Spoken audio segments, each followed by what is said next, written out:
Hi guys, in this video I will show you how to download the official Windows 10 ISO file on your PC. So let's get started. First, open your web browser.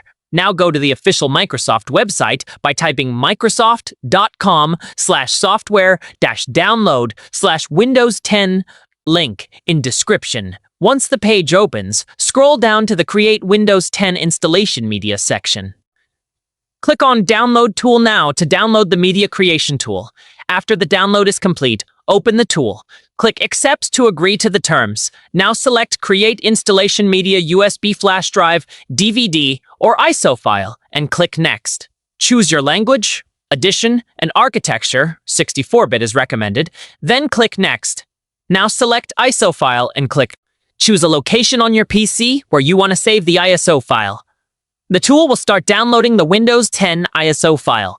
Wait for the process to complete. That's it! You now have the official Windows 10 ISO file ready to use.